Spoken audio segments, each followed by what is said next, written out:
Gungnir is the John Wick of his story, maintaining his position as the most terrifying, legendary assassin the world has ever known. But surprisingly, the same man has turned into an ordinary high schooler. Don't let that fool you though. He still has the same skills, and absolutely dogs on a group of thugs like it's a regular Tuesday, having destroyed his targets in the background. He welcomes his peaceful new life as a regular high school student. But to get here, let's go back to his backstory. This guy is the strongest assassin ever, and was on his final mission to leave for good. Seizing his target, Chairman Akaji, he showcases godlike speed, reacting incredibly fast to bullets, and eliminating everyone in his path. Akaji knew that he wasn't getting out of this one alive, and begged for mercy when Hate, who is also an assassin and Toji's best friend, killed the guy for him. Their organization tasked them to kill Akaji, so naturally they shoot the chairman down and conclude their job. Shortly after the kill, Toji glanced at Akaji's phone screen and saw a photo of him with his daughter. He no longer wanted to participate in a life of killing, and officially retired. Toji returns home to his beloved girlfriend, Mirai, who is waiting to cook a nice meal for him. On his way back, Hade is out here, singing praises of Toji's expertise and how amazing he is. As the #1 assassin though, everyone fears his name and reputation. Hate thinks that it helps in their line of work. He already feels sad that his best friend is retiring for good, but our boy's done grinding his job and wants to cruise a normal life. All of it started happening ever since he met Mirai, his girlfriend. He wants to live a peaceful life with her and their dog, John, allowing him a rare warmth that he couldn't normally experience before. Ayat thinks that it's going to be hard for an assassin, especially when all he knows is how to kill. Surprisingly, the ruthless assassin is also a lover boy who wants to propose to his girlfriend soon. Returning home, Toji looks dapper and welcomes his new life of normality. He's nervous like a geek preparing himself to meet his lover. The smell of blood puts him on edge and terror looms over him. He wants to start a new life with Mirai, but right as he dashes in, his hopes are reduced to ashes. Mirai is resting in a pool of blood alongside his dog. Defeated, he goes up to her, questioning what could have caused this to happen. Sensing Hate just behind, he calls out his best friend, who praises Toji for always knowing who's following him. Unfortunately, the organization doesn't want someone like him to live a retired life, especially when he refuses to help them achieve their goals. Hate thinks that Mirai is a problem, which is why he killed her, allowing Toji to become free by the will of Odin. He kills Toji right when he's already down, regretting the loss of the greatest assassin. In his final thoughts, Tsuji reflects the harsh reality. A man like him could never achieve a happy ending and a normal life, and because of him his lover suffered the consequences for the actions of a ruthless murderer who dared to dream too far. That's until he hears a bunch of voices, murmuring in his unconscious state, helping him. Those voices seem unfamiliar up until he finally reopens his eyes. But this time he is no longer Tsuji the assassin, and he's no longer dying next to his loved ones. A boy helplessly tries to move out of the bed in a state of panic. His vision is blurry until he takes a look in the mirror, realizing he's someone completely different. At this moment, the once feared, most ruthless assassin of his time is nothing more than a young boy. Kaido Fujihara is told that he has cleared all of his tests, and his rehabilitation cycle has been successful over the course of the past month. The doctor is happy to exclaim that the boy's lost memories will also return when he returns to his usual life, implying that Kaido experienced some kind of amnesia, though that's just one side of the story. Because for Korean John Wick over here, the last thing he remembers is the heartbreaking sight of his beloved girlfriend resting in cold blood alongside his treasured dog, the man known as Tsuji, the deadliest assassin, who wanted to exit from the dark life he had led, betrayed by his one and only friend Hate. The next thing he knows, he's inside the body of a young boy, except his identity is completely different from the cold-blooded assassin he once was. There's far too much to untangle for him. But for now, the guy has pieced together a bunch of things. During his stay at the hospital, apparently Kaido Fujiwara, the original owner of his body, tragically run over and became a victim of Truckun. On his way to school, the boy suffered a life-threatening brain injury that required immediate surgery. And after falling into a month-long coma, he finally woke up, except this time it's not Kaido, rather Toji, who is genuinely curious about the process of surgery and how it was carried out. Unfortunately, He doesn't have any clue on what happened shortly after he was killed. The last thing he remembers was a voice, claiming that Toji's brain was perfectly unharmed. Putting two and two together, Bro realizes that he got his ass lobotomized Kenjaka style. Confusion surrounds him regarding the exact details of the aftermath of his death, but a gush of emotions overpower him. The same ruthless assassin sheds one tear after another, grieving the loss of his beloved girlfriend and his happy future. To be in the next scene, Kaido is discharged and goes to his parents. Kyoko, the boy's mother, breaks down in tears, like any mother would after seeing her child return home safe. His father, Taro Fujiwara, is interestingly a manga artist who equally celebrates his son's speedy recovery. The boy's mother is worried about Kato's amnesia, while her husband tries to assure her that everything's gonna be okay as soon as he returns to his normal life. Excited, they turn to their son for his input. But unlike their excitement, the only thing Toji can experience is dread. He understands that his new identity has become tied to Kaido. But if there's someone connected to the incidents involving his life, then that means things will get complicated soon. But for now, he beams a happy smile, assuring his parents he's gonna be alright because internally, the deadliest assassin has settled to blend in for now. We quickly transition to the part where they arrive home. Kaido out here experiences true shock, realizing that the kid is a trust fund baby, because this house is big as hell. Turns out that his dad isn't just your average manga artist. He's successful, bro, probably wrote Solo Leveling or something. And yes, before you all gang bang me in the comments, I know it's a manhwa also. His mother emerges from a family of a renowned doctor, so that's something too. Kyoko directs the boy to his room, and upon stumbling inside, Kaido takes a second to absorb his surroundings. The assassin notes the tidiness in this room. Perfectly organized, and honestly, it's not any different from a typical high schooler's living space. Recalling the boy's parents, he remembers how both of them were worried sick and frequented checking up on him in the hospital. This means Kaido is loved and cherished by his family, and it reminds the assassin of his girlfriend's one and only desire, for him to be happy. This is the kind of happiness that the assassin couldn't experience because of his life, if anything. The assassin, Toji, doesn't want to lead a life that ends up disappointing Kaido's parents. Strangely, he notices an interesting photo. This time it's not just the boy's parents, but also another family of three. From the looks of things, the assassin understands he has to learn everything he possibly can about the boy's background. The following morning, we got a new visitor. This chick pulls up in a long-ass limo just to visit Kaido, disregarding the fact that he was only discharged 1 day ago. It seems that she's stubborn about seeing him because of how far they go back. Boy's father opens the door to find the radiant Yuzawa smiling at him. She's eager to check on her friend's condition, asking what he's doing right. As the boy's father is about to answer, Kaido peeps in and realizes that Yuzaha is the same girl he saw in the photo. Without wasting another breath, the girl strangles him with a tight hug, offering her concerns for his health. Kyoko is glad to see them bonding together like always. As for our boy, he's keenly observing everyone's reaction and pieces together the information that Yuzaha must be his childhood friend. She's excited and wants to invite him for a ride to school, but Kaido rejects it, realizing that this chick's family background is even wealthier than his own. Teru tries to butt in, but Yuzuhara shoves this man right into the car, promising to take care of his state. She turns back to announce a celebratory party for Kaido's successful recovery. Both his parents are left astonished and resume work, while our duo sets off for school. At school, a bunch of thugs that look like they live on the streets are about to execute their plan. Tetsu, their leader, intends to mess with Yuzoha, even though his friends are scared that they'll get in trouble for hurting the daughter of Steve Jobs, giving them a strong glare. Tetsu reminds his clowns that they're acting like pussies. For no reason, he thinks that they've already gone too deep by taking money from a specific someone, which means they really have no choice but to execute this job. That's just the kind of people they're dealing with. As they're discussing their malicious plans, Yuzoha's expensive escort arrives.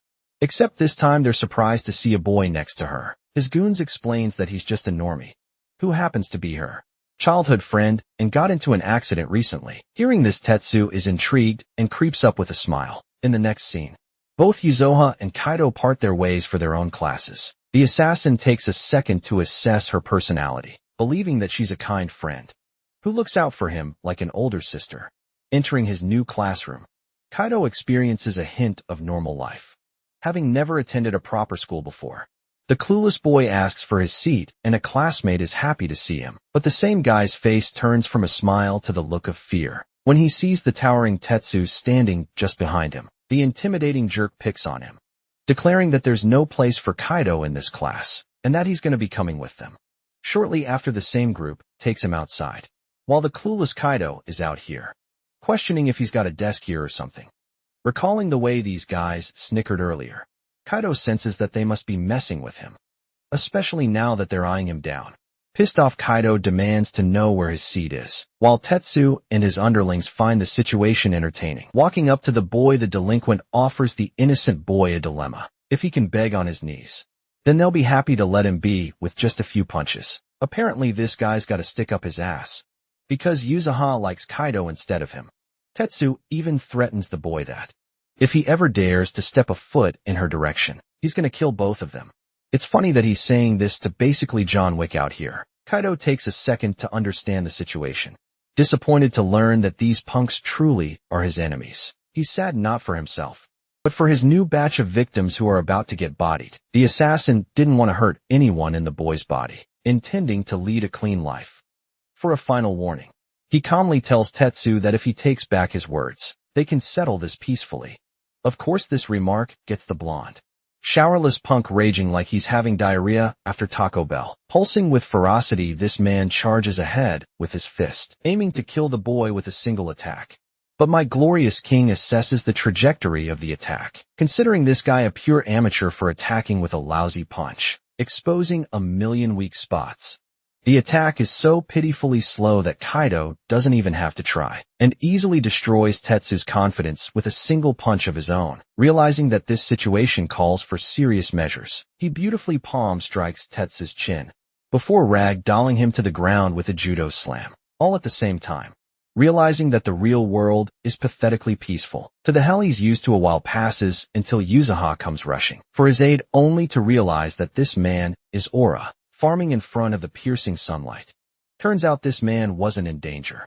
He is the danger. Yuzuha is astonished, questioning if the boy standing in front of her is truly the same Kaido she's known all her life. Yuzuha helplessly asks if he's responsible for beating them to the ground. At first our boy is hesitant, and eventually comes up with the excuse that he was dragged into a pointless fight. Apparently Yuzuha heard the news too, which is why she rushed to get to the rooftop to check on him. She wants to believe the reality that an innocent-looking boy like Kaido couldn't have been involved in such a brutal fight. But that's only until he spots a tinge of blood on his collar, thinking that he must have gotten hurt or something. Kaido tries to reason that he's perfectly fine, but Yuzuha is a worried mess, and roars at him for making her worry like that. Her worried anger turns to sadness. Unable to accept the idea of him getting hurt, the assassin wonders what happened and apologizes anyway. They decide to return to class for now. But as they're leaving, Kaido hears the murmuring of the beaten-up blonde bro is mad and plans to take revenge against him. The scene quickly cuts to the late-night party that Yuzuha planned earlier. His parents brought out the champagne and the most salivating food. On the table, I mean. Who the hell did they hire for all of that? Gordon Ramsay. While the boy's parents are enjoying the moment in a happy laugh, Kaido can't help but once again reminisce the image of his beloved girlfriend Mirai, who often smiled at him the same and urged him to eat quickly. Hearing her words, this man went from a killing machine to an eating machine. Even their dog wanted to try the food. That same night, Toji went to his girlfriend, wondering if this is what it felt like to experience a happy moment with one's own family. That same feeling is channeled to his current self, as he finally experiences what a normal life feels like anyway. Yuzuha appears to be late to the party, even though it was her idea to begin with. The boy's father exclaims that Yuzuha is going through some rough times recently, even though she never shows it and always puts on a brave face. Suddenly, an unpleasant feeling starts creeping up in the boy's chest, as if his senses were giving him a warning of some kind. Curious, he checks his phone only to see his childhood friend calling him. He picks up asking about her condition, only to hear the same punk's voice from earlier. The punk is glad that he quickly caught on, and invites the boy to come to a specific location, according to his coordinates. And if Kaido refuses, they're going to make sure Yuzuha pays the consequences for it. By the way, the same chick and her driver are being held hostage, so he's really not kidding around. Yuzuha's voice roars from behind as she pleads with him not to come, but our boys heard everything he wanted to hear and realized that they're gonna hurt her if he doesn't act soon. So he asks for directions, and the delinquent gladly offers it. The phone call ends shortly after, and Kaido acts like he was on the phone with another friend instead of her. Informing his parents that he's got to go for a quick errand, Kaido assures them that he'll be back soon. The scene cuts to the dark and abandoned factory, where nearly a dozen armed men are waiting to beat him up, but not just that, the organization's leader has also arrived, while his bodyguard is casually busy working out behind. The man is pissed that Tatsuya bothered to make the call, and even slams a can in his face for it. He's trying to keep a low profile, and being called here all of a sudden puts him at great risk for it. Anyway, the scumbag reveals that he's captured Yuzuha in order to execute the organization's order. Apparently, they want to interrogate some secret information from her regarding her inheritance. But so far she hasn't yet cracked, constantly stating that she knows nothing. That's actually the main reason Tatsuya bothered calling her best friend, the same kid who hovers around her all the time, thinking that if they threaten to hurt him, he'll spill the beans this way. He'll have succeeded in his order. And as his reward, Tetsuya will officially claim his spot in the organization. The organization's leader is fine with that, but warns the blonde of what will happen if he fails his task. You see, NgocMy, the muscle freak, isn't one to talk. This man's only orders are to kill, as he demonstrates by chucking a dumbbell so goddamn fast that it tears down a freaking wall. NgocMy's mere existence is enough to make the blonde wet his pants, because if he fails, he's gonna be next. Yuzuha roars and makes her position even worse by provoking them, while her assistant tries to calm her down. Unfortunately, that leads to Tetsuya beating his ass, slamming him with his foot. Enraged that someone's trying to meddle between the two of them, he tells his underlings to take her assistant aside and focuses on Yuzuha, assuring her that if she doesn't talk, her childhood friend is going to die. Even then, the helpless girl confirms that she has no idea what he's talking about. Pissed off, Tatsuya orders Kaido to be brought to him at once. Right now they've got 40 thugs with weapons and a former wrestling behemoth responsible for killing a man in the ring. With this, there's no way the kid will come out on top. The blonde is damn certain that Kaido won't get past NgocMy, and in the end, Yuzuha will end up revealing everything. The perspective shifts to our boy, who finally finds his way to the factory. Outside are a bunch of idiots who are about to become his new victims, casually walking past them. The boy shows no fear, while one of them quickly recognizes that he's their target, but it's already too late, because this man effortlessly dismantles them with a painful strike to the neck, putting them down in an instant.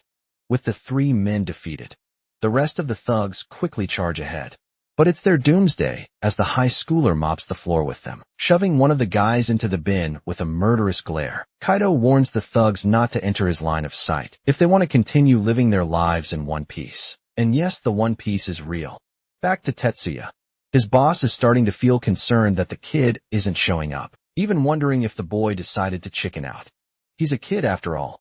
But only the blonde scumbag knows that what he fought on the rooftop wasn't a kid, but a demon. He tries to reason with his leader Suwa, assuring him that their opponent isn't normal. Speaking of the devil, they hear their men chanting Fujiwara's name just outside the factory. Yuzuha is shocked while the blonde coward is terrified for his life. The door bashes open as a man's body is flung like a paper ball, landing right next to Tetsuya's feet. Excited, the muscle maniac turns to meet his target. Meanwhile, the seemingly harmless boy reminds Tetsuya of his warning from last time. This man is having a hard time holding back his strength, just so that he doesn't kill these guys. Mr. Suwa is baffled, questioning how one child was able to annihilate 20 thugs, all on his own, casually adjusting his tie for maximum aura. Kaido demands to see his friend. Yuzuha's scream surges throughout the factory, worried that he came for her. Thanks to her voice, he knows that she's exactly 30 meters ahead. He's glad that she's doing okay, and scans his environment for the hostile men ready to attack him. In the span of what appears to be no more than 53 seconds, this man speed blitzes the hell out of the room, shocking the boss with his godlike ability, as he takes down every man around. Even Tatsuya is crawling like a little bitch, realizing that they fudged around and found out the hard way. The fear of death looms over him, as our boy grabs Tatsuya before locking a fist, promising to make him suffer quite a bit in the next few moments. This man throws lightning-fast punches, precisely shattering Tatsuya's clavicles, his lower ribs and elbows. As if that excruciating pain wasn't enough, the dude slams him into the nearest wall. With a simple push, Mr. Sua's men are all terrified and absolutely don't want to get smoked by our boy. They want to make a run for it. But he reminds them he's paying them for the job. Suwa is starting to realize the true level of danger they're dealing with. Their target isn't a helpless boy, but a monster thanks to being blindfolded. Yuzawa hasn't seen a thing. He goes up to her and assures her that everything is going to be all right. Right as our boy is about to untie her ropes, the behemoth shoves his fist to slam him. The attack connects in a heavy blow while Yuzoha screams in panic. Suwa thinks that they might actually have a chance of victory, thanks to the former pro wrestler's monstrous physique. But unfortunately for him, when the dust settles, it's revealed that the punch didn't connect at all. In fact, Kaido has even launched a counter kick against his opponent, stopping him in place. The maniacal wrestler doesn't care and prepares another attack, but it's also redirected by Kaido, who goes on to hammer a devastating punch in his face. The punch is so brutal that it shatters his nose, and even then, the wrestler thinks that Kaido won't be able to defeat him. With such strength, having exchanged a few blows with this guy, the assassin internalizes that he's dealing with the strongest of the bunch, and because of his current physique of a high schooler, it's hard for him to one-shot this guy like he normally would, so instead he goes for a different measure. Right as the wrestler is about to strike him down, our boy becomes the Flash and teleports out of his sight, setting his target to be Inagami's ribs. From then on, Kaido unleashes a heavy barrage of hits, all concentrating on a singular point, kneeing him and punching him, until the musclehead experiences terror and is knocked out. Call him David for slaying the Goliath.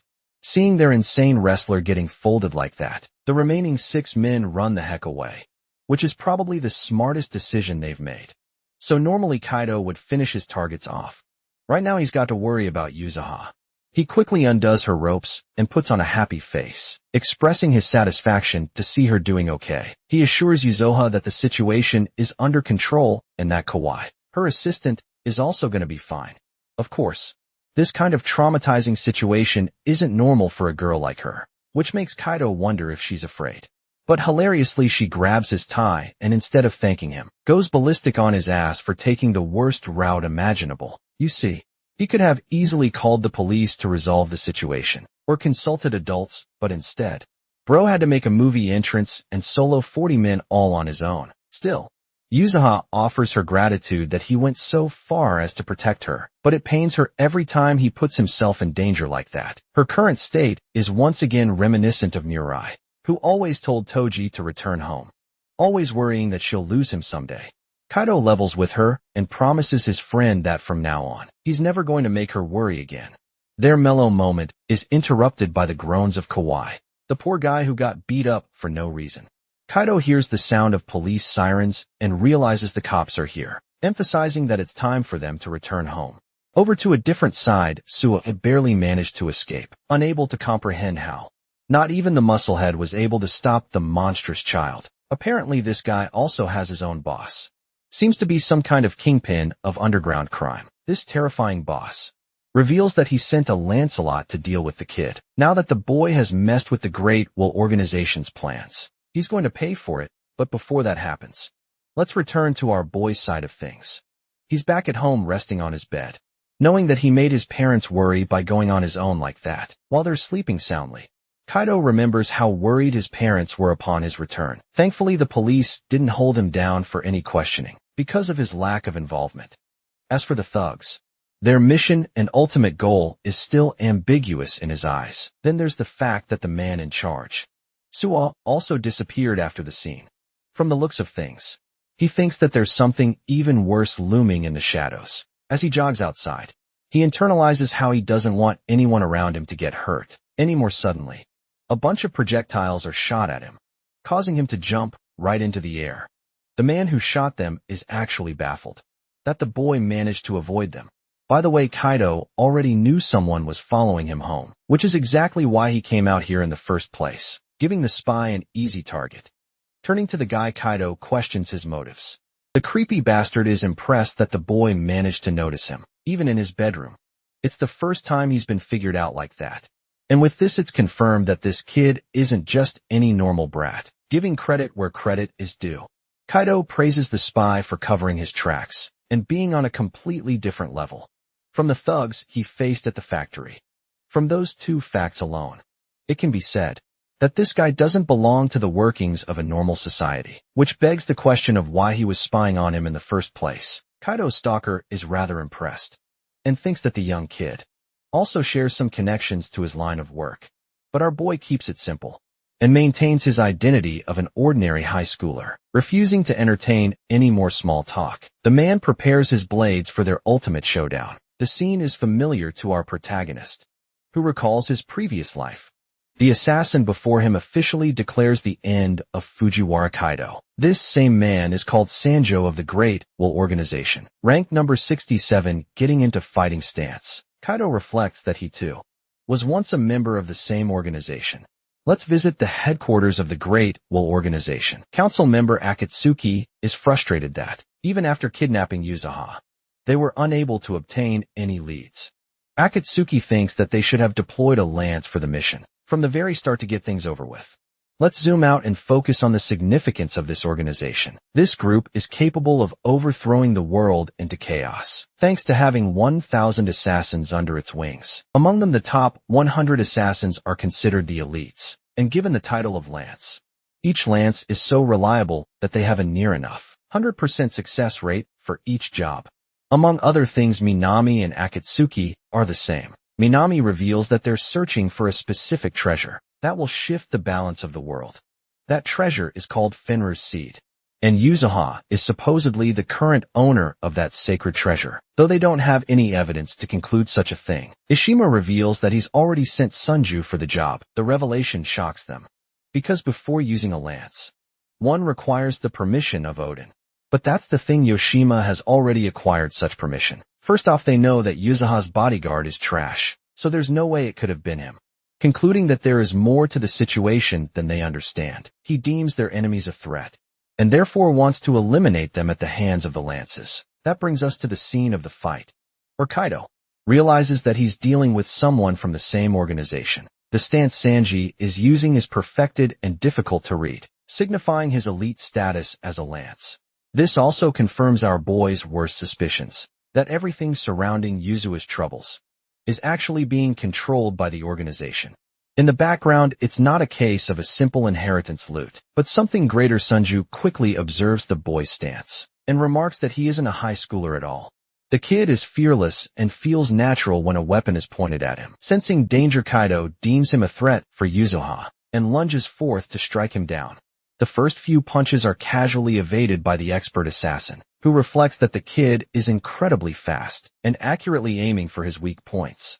From this angle, it really seems like Kaido is an assassin of his own class. However, Sanji isn't a joke.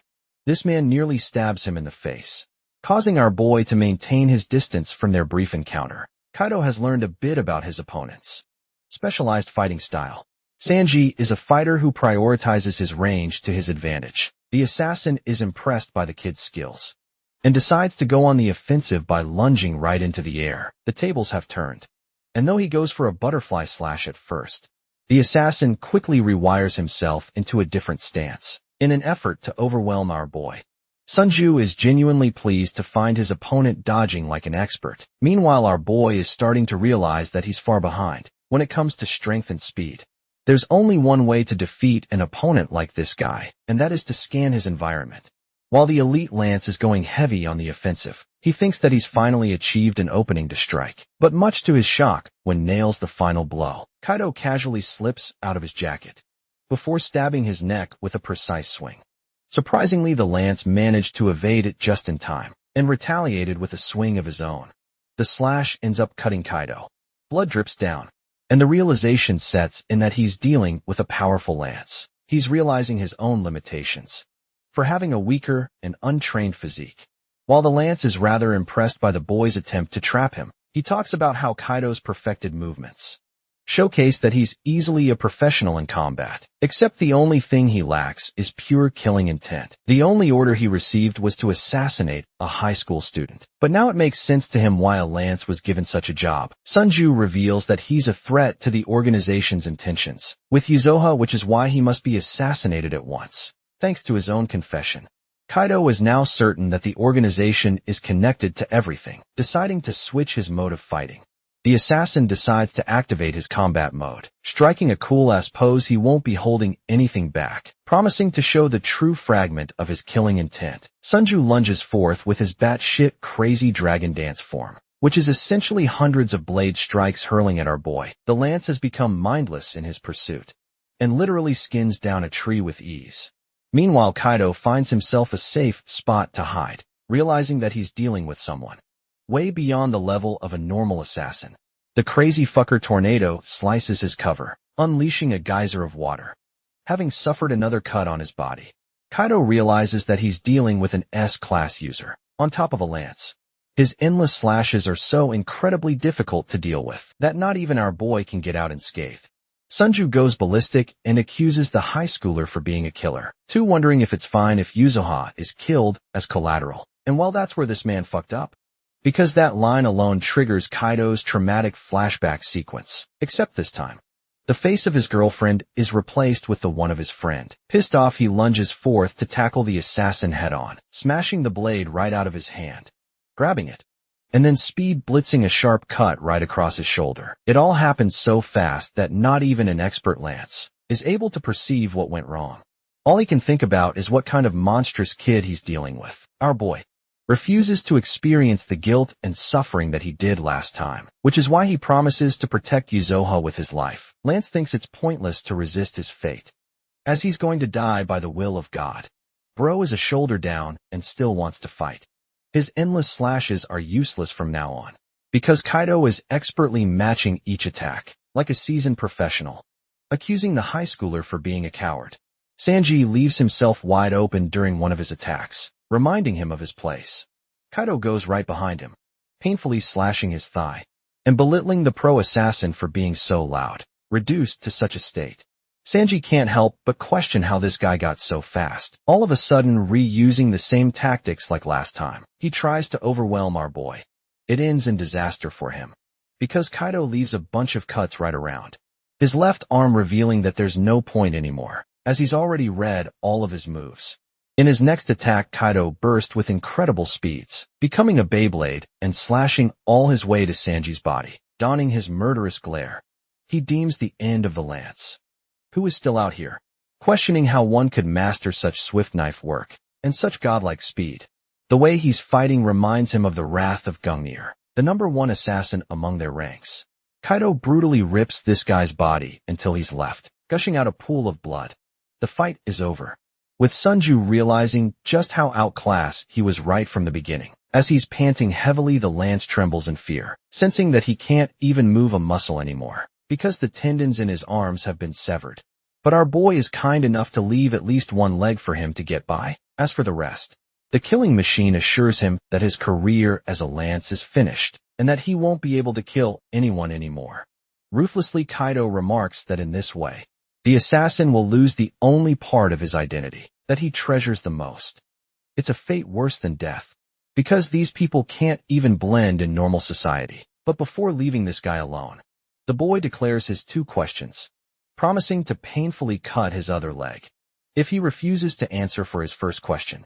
He wants to know the name of the man who issued the order, and why specifically they're targeting the girl.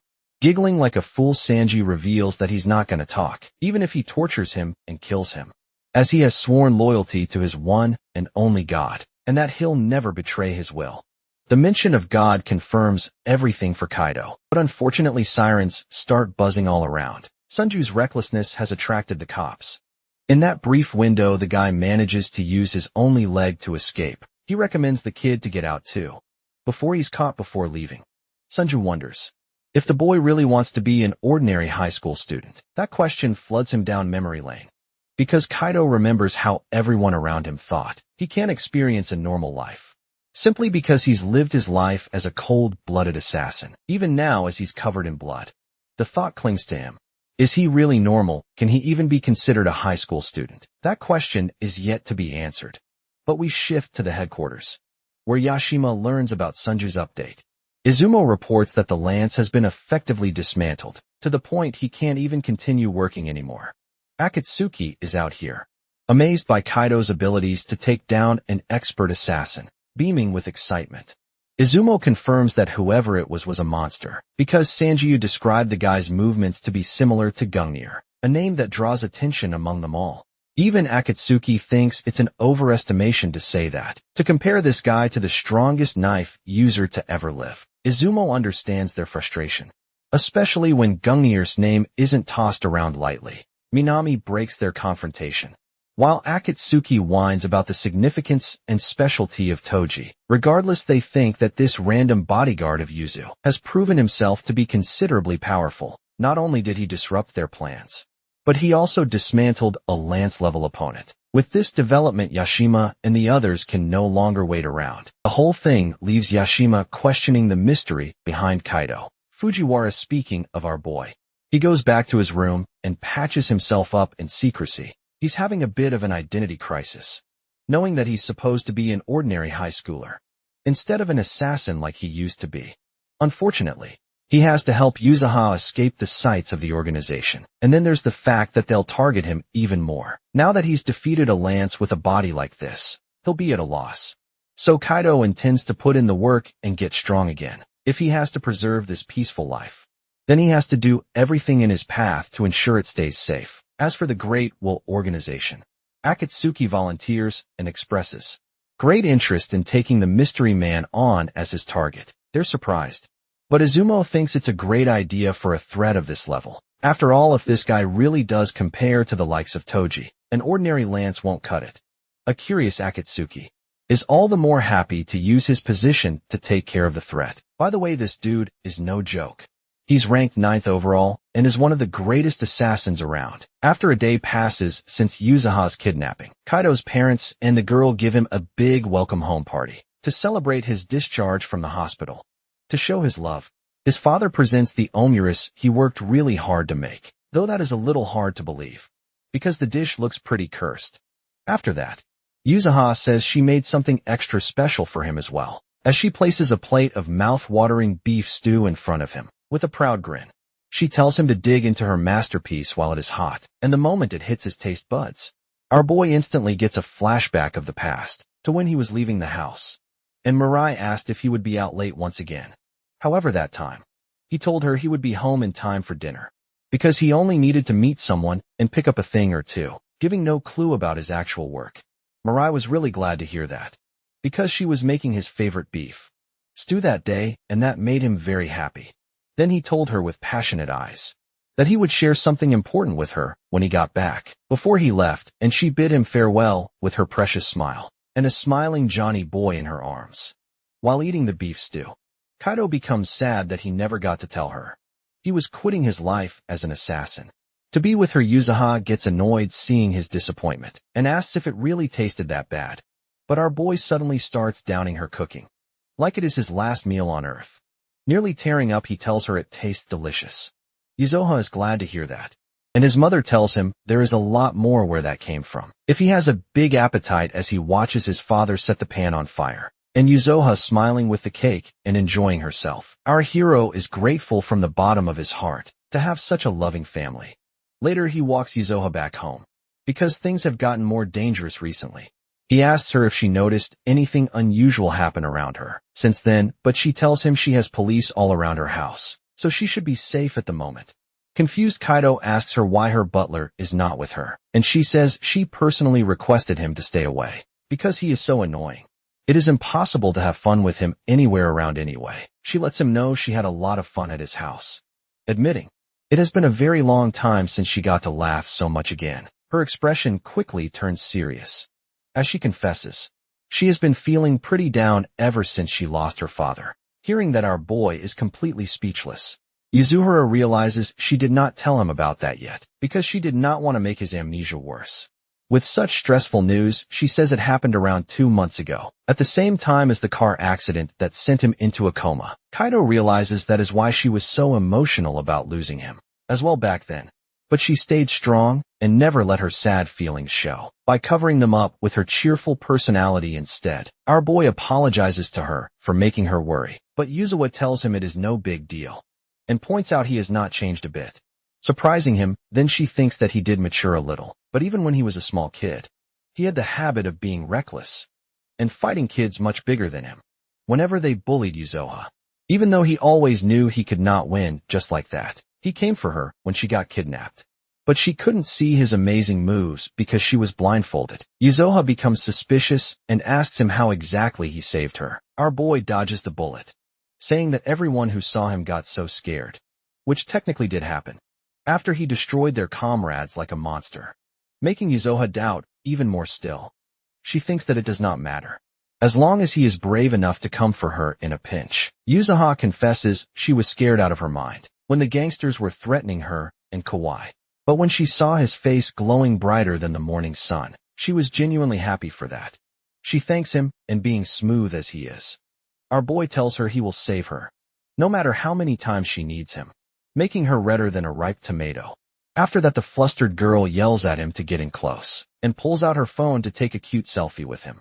Proud of the good shot, she says she will make it her wallpaper, so she remembers the amazing day, not realizing it might start weird rumors at school. However, Yuzoha mumbles it will also help her move on, and seeing Kaido able to worry about her so soon after his life-changing accident, she is inspired to finally stop clinging to her dad's unexpected death. Our boy smiles as he realizes Yuzoha is struggling just like him, and that motivates him to protect his precious childhood friend. Even more right then, he is shocked when she pulls out her phone and shows him the picture of her dad. His soul nearly exits his body when he recognizes who her father is, and he confirms if the man really is her father, to which she replies his amnesia must be serious because her dad was always so kind to him. With a serious expression, she mentions that a lot of people around her bad-mouthed her father, but he was always nice to her, and that is why she loved him from the bottom of her heart. Looking at the picture of Yuzoha's father carrying her on his back, Kaido recalls seeing the exact same wallpaper before, when he finished his final mission. It hurts every fiber of his soul, as he realizes he was the one who stole Yuzoha's father away from her. Seeing how sad he is, Yuzoha asks him why he got so quiet all of a sudden, while Kaido processes everything. Standing before the Akagi group chairman's daughter, the man he assassinated in cold blood, he tries to rationalize, thinking that Hei was the one who pulled the trigger, and he would not have taken the mission if he knew he was her dad. But he feels guilty because he blindly followed the Great Will's words. That Chairman Akagi betrayed the organization, so he must be eliminated. He feels even worse because he did not feel a thing back then, and now he has put Yuzoha in danger as well. So he considers telling her that he was once an agent of the organization who ordered her father's death. He grits his teeth in deep frustration, still unable to make a final decision. The next day at school, he quietly sits at his desk, while all the girls in class chat loudly about the new transfer student coming, hoping it is a hot guy in the end. Our boy decides not to tell Yuzoha, because the organization will not stop coming after him, just because he put a single lance out of commission. So his only real choice is to keep protecting her at all costs. Just then, the teacher announces that a new transfer student has arrived, and when the boy asks for permission to enter, our hero instantly recognizes his voice. Staring in disbelief, taking one look at the pink-haired, cheerful boy, he wonders what one of the divine spears could possibly be doing at his school. Remembering the last psycho who came after him, his suspicion is confirmed that the Great Will sent this one as a direct response to his interference with Yuzoha's kidnapping. Suddenly, the boy turns to our hero and pierces his very soul with a cold, unblinking stare, openly declaring who his intended target is. There is no doubt at all that the pink-haired brat is Akatsuki, one of the organization's 12 divine spears, code-named Bident. Sometime later during the PE lesson, the crowd goes wild for their new transfer student, as he casually manages to score yet another basket. The girls are head over heels for the pink-haired boy, while his teammate is genuinely surprised that he manages to jump so high, despite his short height. Makoto plays it off by saying it was a great pass, and motivates his team to get another hoop in, while the opponent team gets irritated that the transfer student is already stupidly popular with the ladies. Meanwhile, Kaido does not let his guard down at all, as he finds it odd that the lance has still not made a single move, and wonders what on earth he is even planning. You see, the lances are an elite group of the top 100 assassins, who are each assigned numbers, and out of them the top 12 are known as the legendary spears, who are commanded by their supreme leader Odin. Each of these insanely overpowered assassins has extraordinary abilities that rival 1,000 men when it comes to assassinations. These people can easily trample over the army of an entire nation. These elite warriors are only deployed for the most critical missions, which makes Kaido come to the conclusion that it can only mean they are hell-bent on targeting Yuzuha. Kaido looks down in sadness as the painful memories from his last mission hit him, and he figures that the assassins must be after the secret treasure that the chairman has supposedly stolen from them. Keeps bothering him that if Akatsuki decides to act at this school, can he really protect the lives of everyone here, including his childhood friend, with his current body of a high schooler? Sometime later, everyone returns to their classroom, but the students still do not stop fangirling over Makoto and keep begging him to join them for karaoke. He is an instant hit with the ladies, who start crushing on him even harder. Once he reveals that he practiced a bit of basketball back in the United States. Meanwhile, our hero watches the situation from a distance and realizes Akatsuki is not making his move today, and he makes a mental note to stay on full guard tomorrow. Just then he hears Yuzuha call out to him and ask if he can go somewhere with her after school. Our boy instantly rejects her offer without even hearing her out, insisting she should just go straight home for the day. However, out of nowhere, a hand rests on his shoulder, and Makoto appears from behind to greet the girl cheerfully by her name, which instantly sets off all sorts of red flags for Kaido, that he is seriously after Yuzuha. Makoto introduces himself, but Yuzuhara points out he is already quite famous as the hot new guy all over the school, and she asks how he even knows her name, since they have never actually met. The cheerful transfer student tells her with a carefree smile that she is the high school girl who inherited the Akagi group fortune, which completely catches her off guard. She suddenly gets a bit depressed, while Makoto continues saying his father is indebted to the chairman, so he was instructed to look after her. But when he tries to invite her somewhere, our boy suddenly cuts in and makes an excuse that he hurt his finger during practice and actually needs to go to the nurse. Our boy gives him a cold death stare, which convinces him to play along, and the two boys part ways with Yuzuhara. She looks back with a smile and thanks Kaido for protecting her from weirdos. Once again, a few moments later, as the two are standing on the rooftop, Makoto admires the view and goes on about how wonderful the prime time of a high schooler's youth is. He then looks back at Kaido and jokingly asks if he brought him here to confess his love or something, but our boy keeps giving him the silent treatment. Makoto simply laughs it off and continues that Yuzuha is honestly quite cute up close, in person, but says he cannot believe that she is the chairman's daughter. Kaido gets straight to the point and demands to know what his goal for coming here really is, wondering if it is revenge for the purple-haired guy. The transfer student looks as unbothered as ever and casually asks if he is actually the one who took out Sanjo. He starts analyzing his physique and finds it surprising that he managed to win against Sanjo with only a couple of minor injuries. But our hero repeats his question again, becoming visibly more annoyed by the second. The assassin finally drops his innocent act and admits that he wants to get his hands on the secret treasure that Yuzuha inherited from her father, which fully confirms our boy's suspicions. Akatsuki continues that they do not even know what it actually is, and just want information. For now, he offers our hero a chance to join their organization, since he is stronger than some of their assassins. Boy adds that they only target bad guys make good money, and Yuzuha might even give the location of the secret treasure to him. Since he is close to her, Akatsuki gives him a nasty smile and warns Kaido that it is a very good offer, since both he and the girl might actually manage to survive after encountering the organization this way. He then walks to the edge of the roof and holds out his hand, warning Kaido that if he resists, innocent kids are going to get hurt. Our hero refuses to let that slide and immediately dashes forward toward the assassin as he launches a barrage of quick attacks.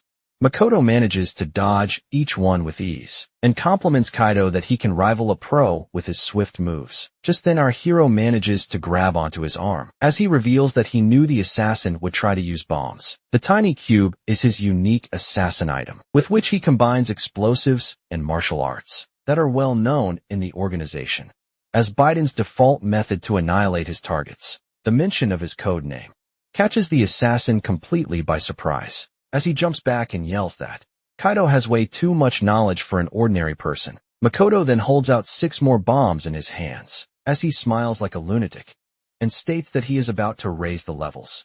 With determination in his eyes, he jumps around the roof and tries to catch the bombs. He manages to grab the first 3 and quickly rushes toward the rest. Our boy then parkours over the wall and uses his feet to catch the other 3.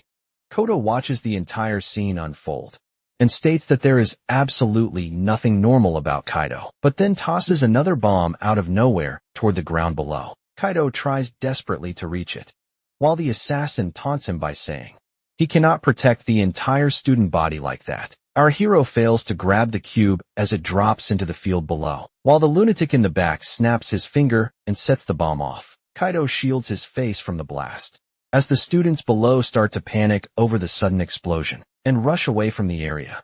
Kodo reassures him that he adjusted it to explode before reaching the ground, so no one would get hurt, calling it a little bonus for managing to catch 6 of the bombs. Kaido is about to rage, but Makoto cuts him off and holds out even more of the bombs, while he asks who he really is and if he will join their ranks. After thinking it over for a moment, our boy answers that he is just a normal high school student and would absolutely never join him. Makoto looks genuinely disappointed by that reply and figures that Kaido will not be convinced unless a few people die. But our boy simply drops one name in response: Gungnir. The mention of that name makes the assassin turn around with a wild look in his eyes, while Kaido calmly states that he was once known as Gungnir. While the school speakers announce an evacuation, Makoto glares down at our boy and gets angry at him for even saying Gungnir's name. But just then he reveals he was only buying time, and before Makoto can process it, school officials arrive on the rooftop to check for any students left behind. The pink-haired punk gives him 3 days to decide whether to join them or not, and warns that he will regret it if he refuses. After that, students get free from the school early because of the explosion, and there is an ongoing chit-chat that no one got hurt from the huge explosion.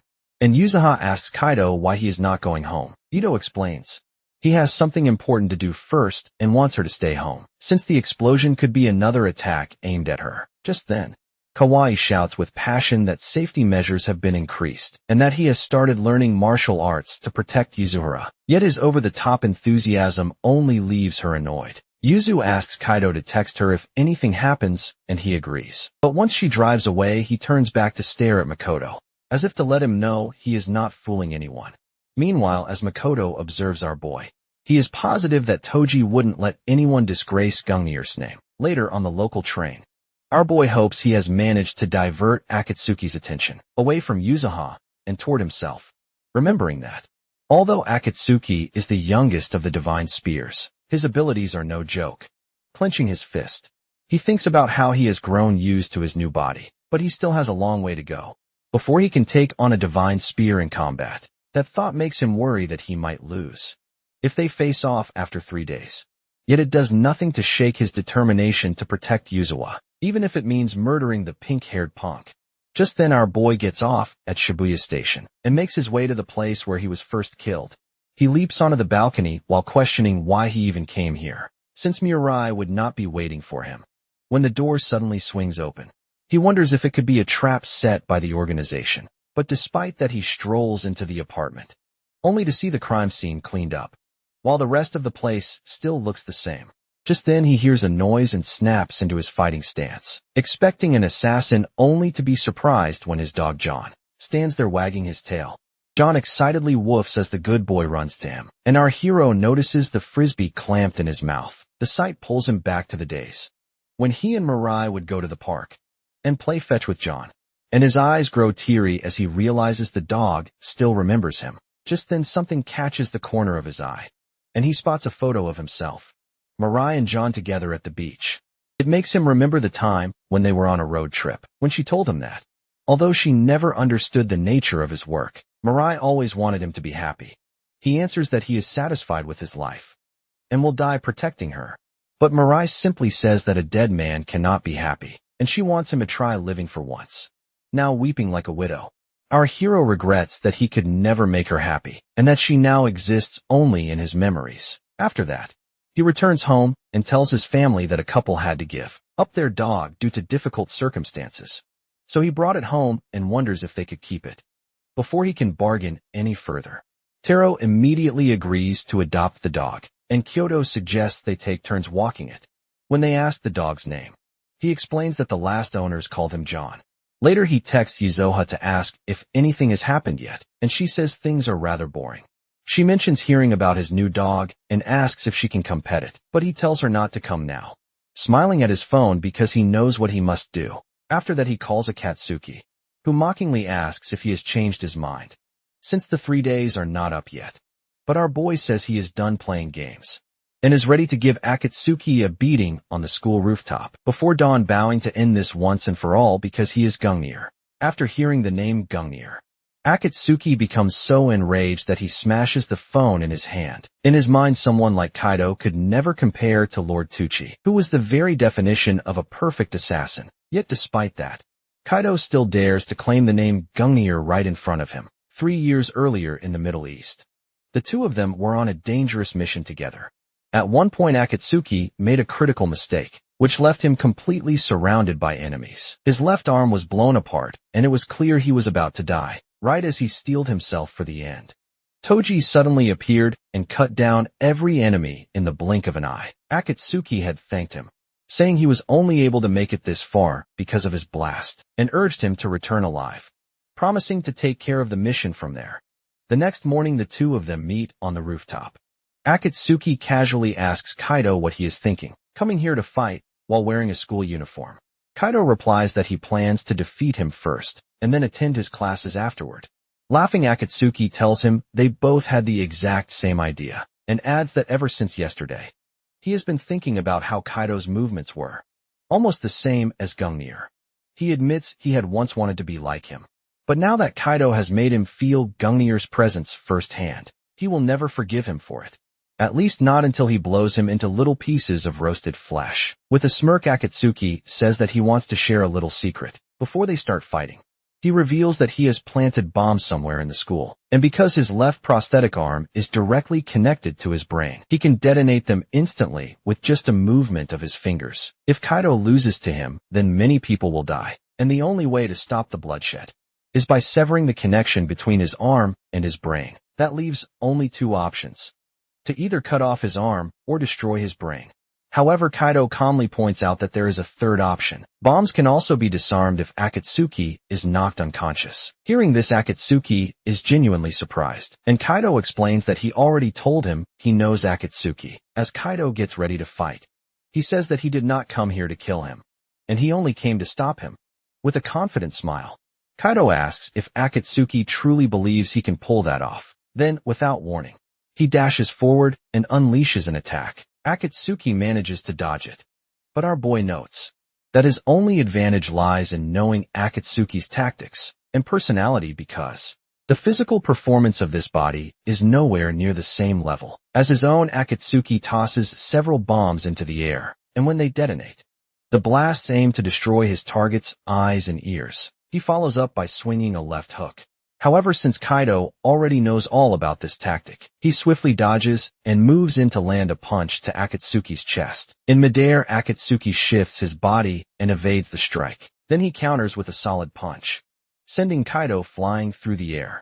As Kaido steadies himself, Akatsuki says that flying backward to soften the impact was the right call because a direct hit from his prosthetic arm would have obliterated Kaido's arm completely. With a menacing smile, Akatsuki warns that if Kaido is truly Gungnir, then this is far from the extent of what he can do. The punch already cracked Kaido's ribs. He realizes that divine spears are not the kind of enemy one can defeat by simply knowing their techniques. Kaido thinks to himself that as a killer, a peaceful life was never meant for him. Yet if he is still alive, there must be a reason for it. No matter who he faces, he will win without killing anyone. He will survive for the sake of everyone who cares about him. With fierce determination, he throws his hardest punch yet, and the two exchange rapid blows. But Kaido suddenly feels a sharp pain in his head. Akatsuki takes advantage of the moment, unleashing a flurry of strikes. Kaido tries to evade them, but he cannot avoid them all.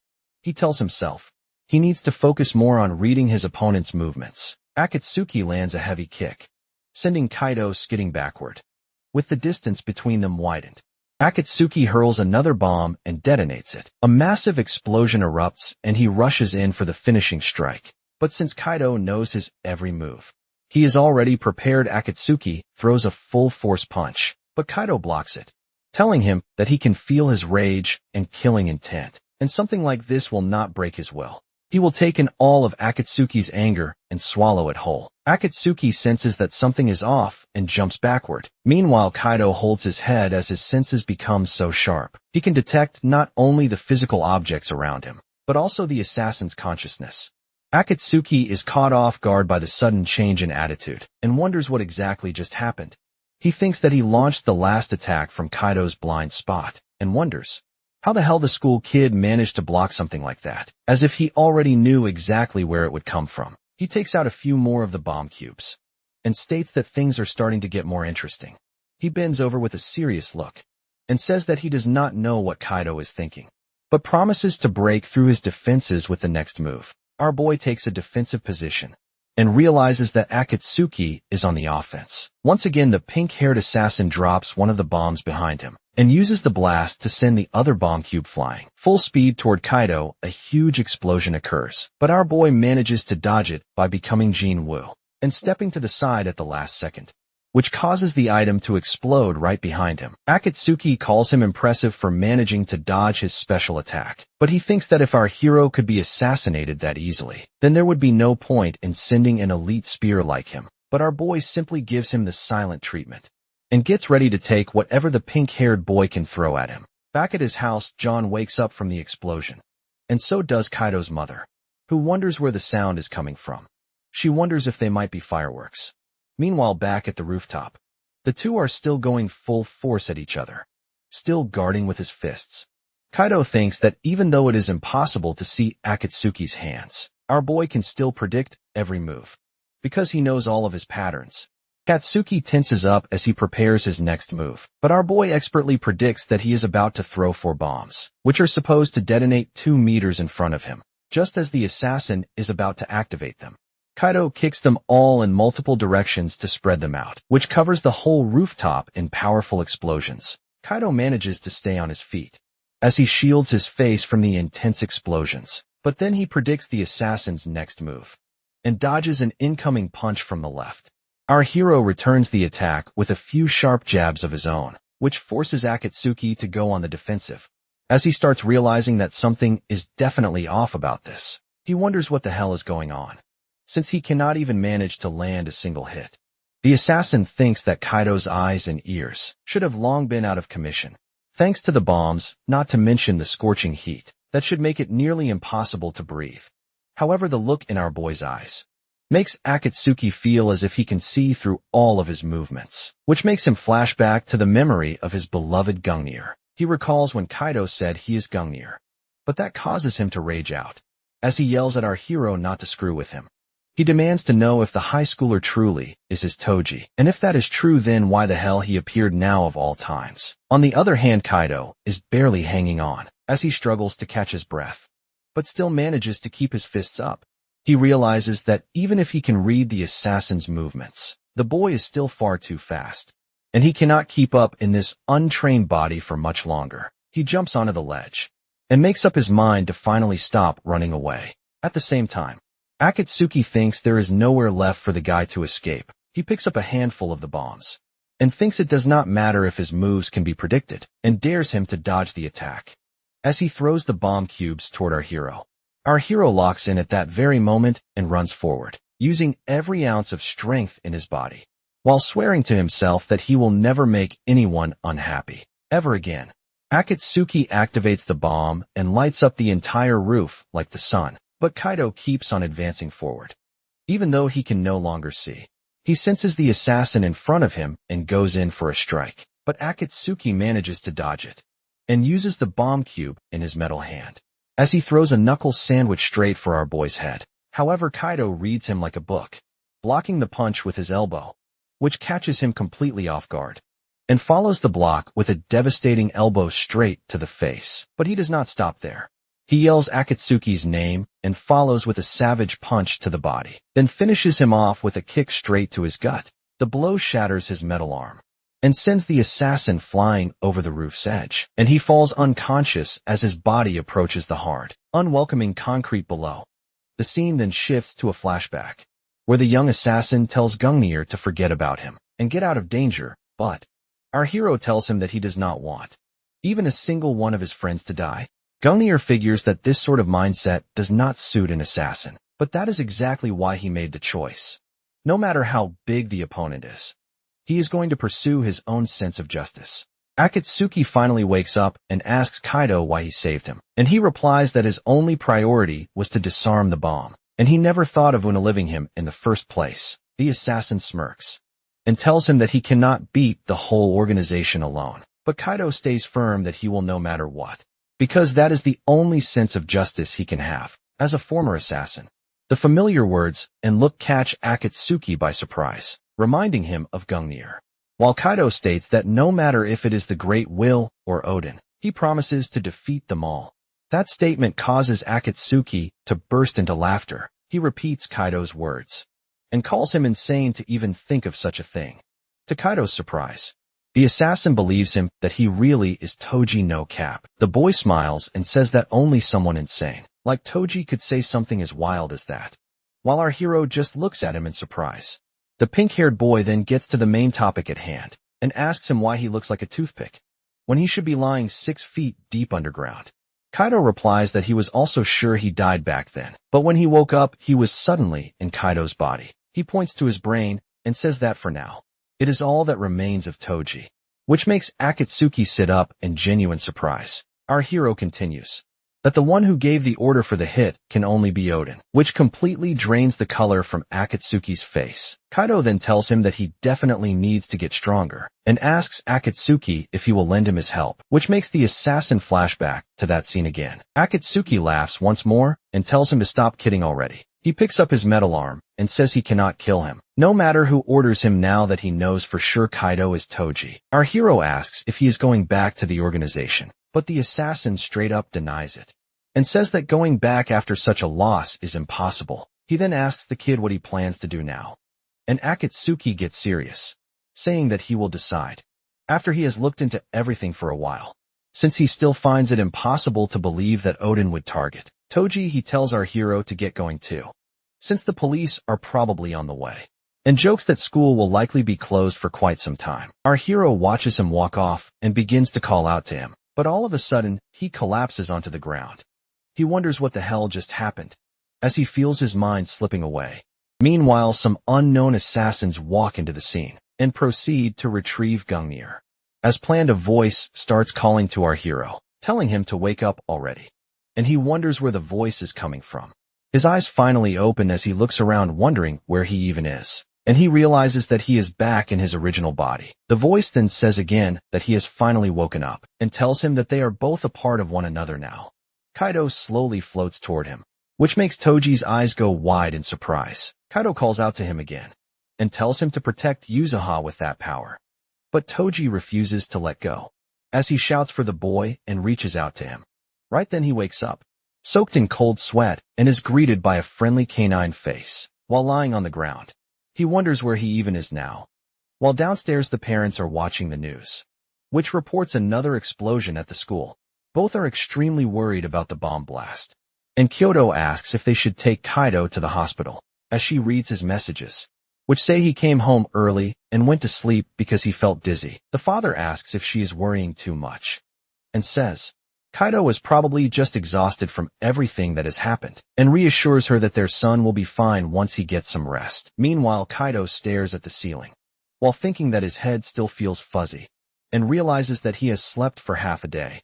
He remembers getting dizzy on the rooftop, then waking up in his room with his wounds already treated. He recalls that Akatsuki finally believed he is Toji, yet he wonders if he showed enough strength in this weak body to truly convince him that incredible feeling earlier was as if Akatsuki's emotions were flowing into him, and without that there was a high chance he would have died.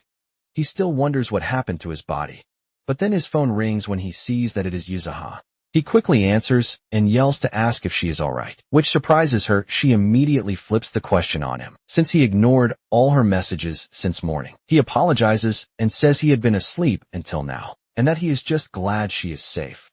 She then tells him about the explosion at school that blew the roof away, and that classes are now canceled for a week, which he pretends to know nothing about. She realizes something is off, and asks Kato if he is involved in this again, which makes him break out in a cold sweat.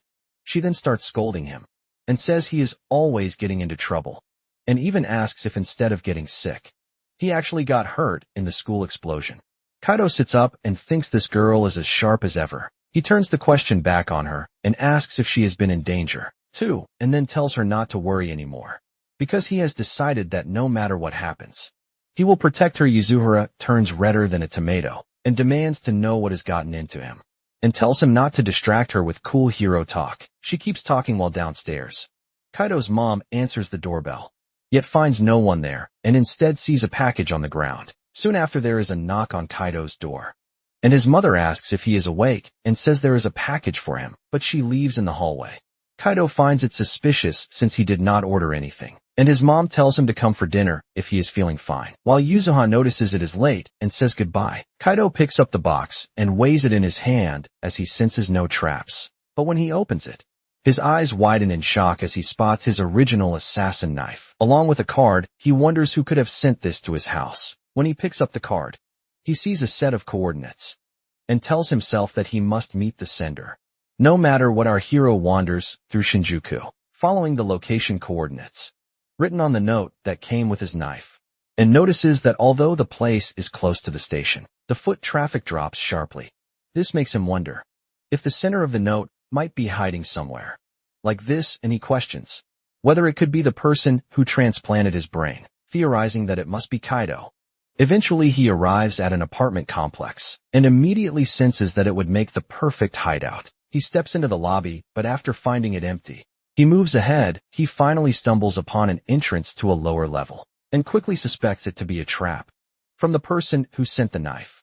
When he finally reaches the basement parking area, he opens the door and strolls forward, wondering why he was called to this place, when suddenly he barely manages to dodge a sneak attack, spotting an arrow behind him.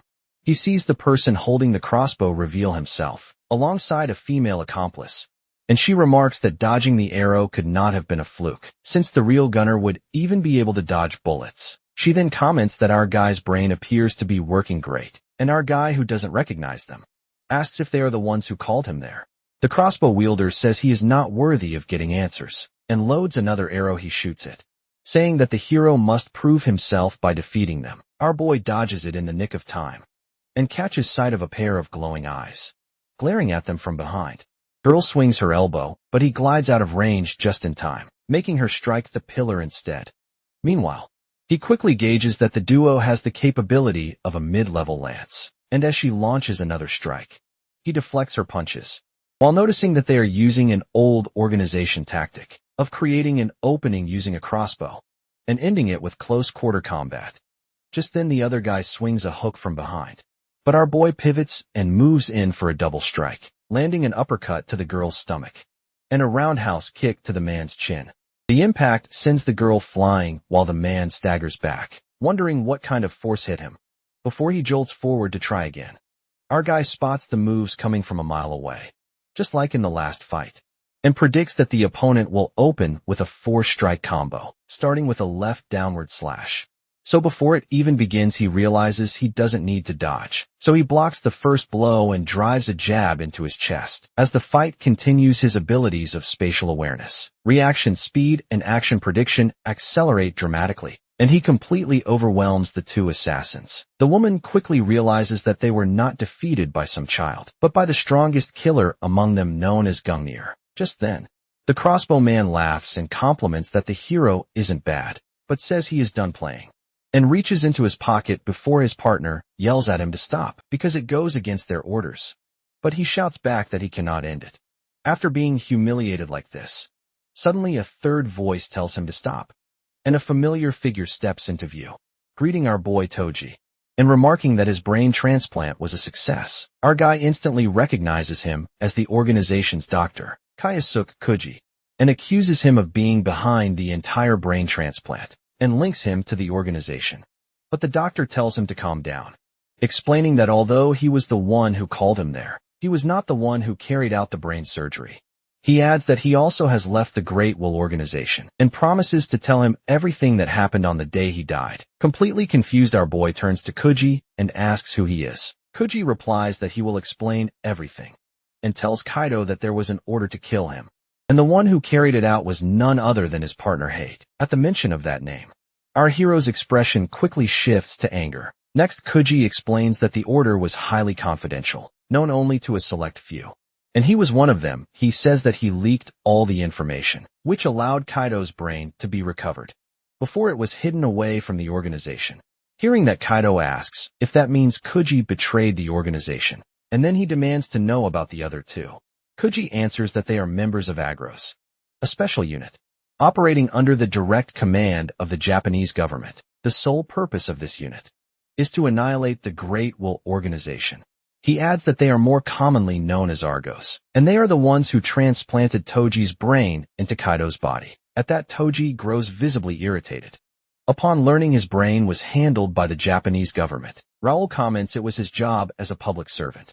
While Reika politely says she is pleased to meet him, she then explains that the government views the Great Will Organization as its greatest threat. Raoul adds that Toji's brain was preserved solely because they needed his help. Meanwhile, Kaido struggles to process everything he has just heard. Kuji tells him that they had originally been monitoring the progress of his brain transplant, and they were relieved they did not have to kill him. But given the situation back then, his death had seemed inevitable. Hearing that, our boy asks them if they knew he was going to be assassinated. Then they must have also known that Mirai was in danger. He gives a cold-blooded stare, and it is so sharp that Reika gets scared. Raoul quickly says that they have no idea about it, claiming they were not even present at the time. As his head begins to throb, our boy grabs it with one hand and asks if the strange power that lets him sense killing intent is also a side effect of the brain transplant. But before anyone can respond, he suddenly collapses to the ground unconscious, leaving everyone frozen in confusion about what to do, while the others are concerned. Kuji seems more intrigued by the mysterious ability he just mentioned. Back at the Great Will Organization, Hashima asks Izumi if Akatsuki has reported anything, and Izumi replies that there has been no contact at all, and Akatsuki has even cut off every form of communication. Izumi admits that Akatsuki was always difficult to deal with, but he knows that the 12 Divine Spears are allowed to do whatever they please, so long as they do not defy Odin. Hashima then asks if he believes it is possible for a member of the 12 Divine Spears to be defeated, but Azumi scoffs at his question, saying it is rare to hear a joke from him. He comments that unless they are dealing with Gungnir's ghost, he cannot imagine Akatsuki losing to anyone else. Hashima agrees that Gungnir's strength was monstrous, but he reminds him that the man is already dead, and his body was disposed of long ago. Still, Azumi mentions, there are rumors that Argos may have discovered something. Related to that, both men agree that if there truly is a spy among them, they need to act swiftly before the situation worsens. Fueled by anger, Hashima states that they must eliminate Argus first, before turning their attention toward the seat of Fenrir, and Azumi firmly agrees at the same time.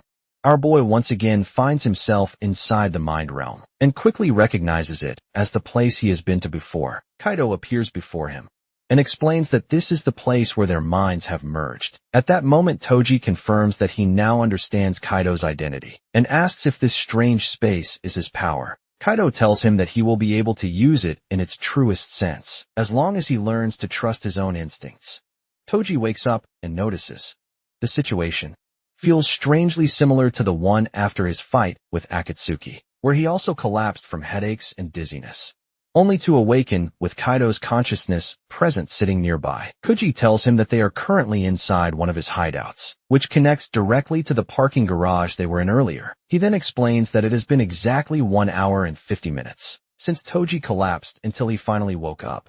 He also ran several tests on Toji's brain while he was unconscious, confirming there was no issue with the neural connections. However, the brain activity is operating far beyond the normal range, and it spikes even more during combat. According to Kuji, the killing intent Toji senses is likely caused by this heightened brain activity, while he admits that having an expert's opinion would be ideal. But for now, he can say with certainty that the condition is extremely dangerous. Kuji warns him that the overload has already caused him to be in a coma 4 hours at a time, and if this continues unchecked for too long, the strain will become fatal. Our hero stands up, slowly gripping his knife and pointing it straight at Kuji. He coldly reminds the man that he still has not answered the question from earlier. He demands to know if Kuji allowed Mirai to be taken, just so he could recruit him. Keeping his voice calm, Kuji replies that he had no knowledge of it, so there is no reason for him to take his anger out on him. The man then asks if he would have preferred to die alongside her. Before the tension breaks, Raoul suddenly kicks the door open, and his voice cuts in as he tells our boy to put the knife away. With a serious look on his face, he taunts the man, saying that the Great Will Organization is a dangerous group, aiming to destroy the world. And now one of its crazy former members is sitting there, trying to lecture them. Kuji steps in, explaining that Argus believes there are two keys to defeating the organization. The first is Gungnir, while the second is a sacred treasure known as the Seed of Fenrir, something they are determined to protect at all costs. Hearing this, our hero's mind immediately flashes back to the time Akatsuki went after Yuzuha. For this very reason, he then asks what they expect him to do. Hearing that, Raoul wastes no time in needling him again, saying that now he finally sounds cooperative. But Toji assures them, as he states, that bringing down the organization is already something he has decided to do, with or without them. And Raoul agrees because a shared goal makes him easier to trust. With that, Kuji lays out their plan. They are going to target one of the core facilities of the organization, where our hero once worked. Few even know of its existence. It is the research institute where forced human evolution, known as Avalon, was studied. It is also home to a special team dedicated to researching the Seed of Fenrir. If they can investigate Avalon, they can uncover everything about the treasure. Our boy thinks that it may also lead him to the truth behind why Yuzuhara is being targeted. He then tells Kuji to give him the full details of the operation. When the day finally arrives, an aircraft soars high above an unknown location. Kuji stands beside him, explaining that if he succeeds in stealing and destroying the research, it will deal a massive blow to the organization. The operation is about to begin, and as he readies himself for the mission, the clock ticks down, and only 5 minutes remain before infiltration begins. As 3 minutes remain before the chopper reaches the target location, Raoul glances over at Toji and asks if he is feeling scared. Toji calmly replies that he feels the same way. Raoul does, though.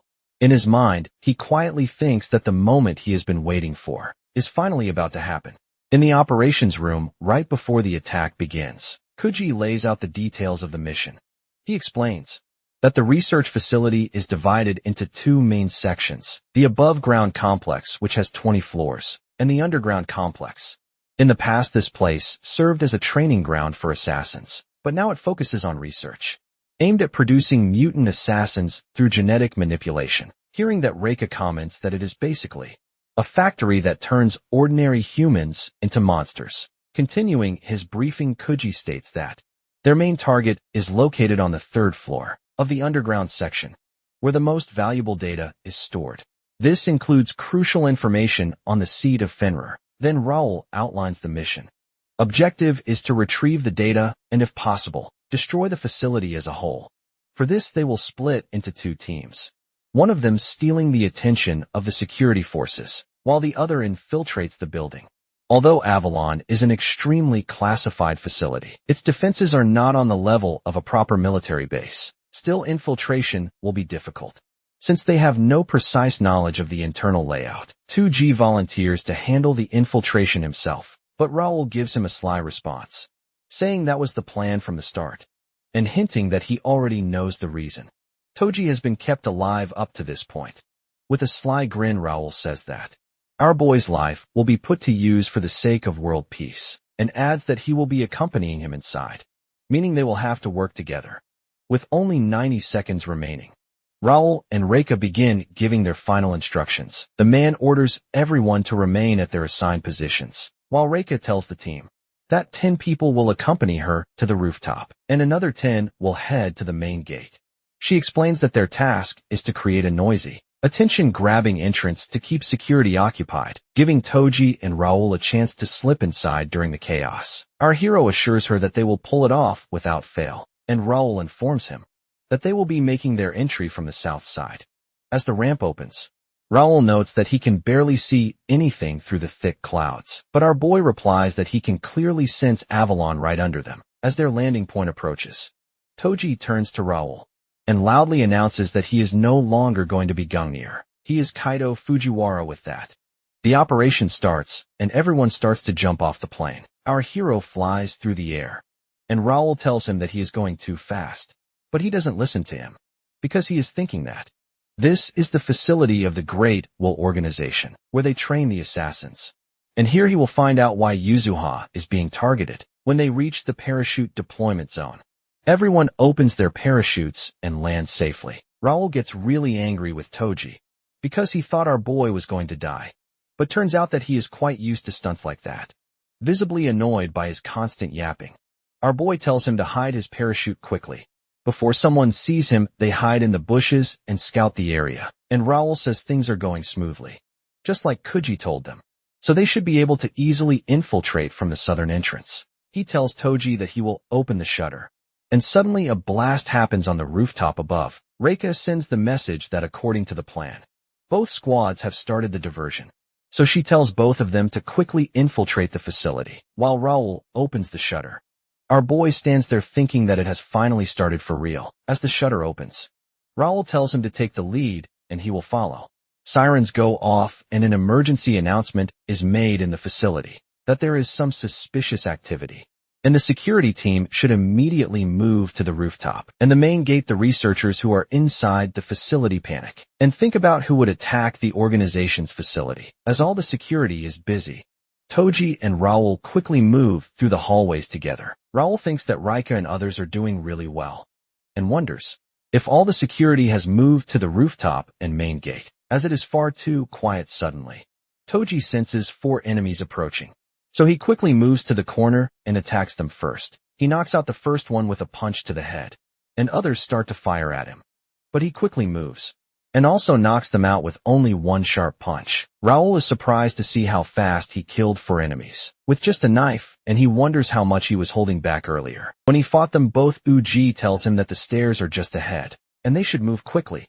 Now watching all this on a monitor, Izumo says that they are infiltrating the facility with just 2 people, but they are quite strong, as they defeated their enhanced assassins really easily. Meanwhile, Omega tells her that the guys look pretty delicious, and asks Izumo if he can do whatever he wants, if he eliminates both of them, wanting freedom like everyone else. With a cheeky smile, Izumo agrees, and tells him that the task assigned to him by Odin is to protect Avalon at all costs. He tells him that he would like to see his power, and if he does this, then he will not only be officially recognized as a lance, but also become part of the 12 divine spears. After hearing that, Omega feels pumped up, because this is the very first time he will get to use his powers outside of an experiment, and he is also allowed to kill humans. On the other hand, Raoul tells our boy that they have to move as the enemies are coming, but he just stands there while he tells him to move on. Toji stands there and says that this is the place, solely designed to produce strong killers like him through inhumane experiments. So he will reject their twisted belief that the only method to change the world is by taking innocent lives.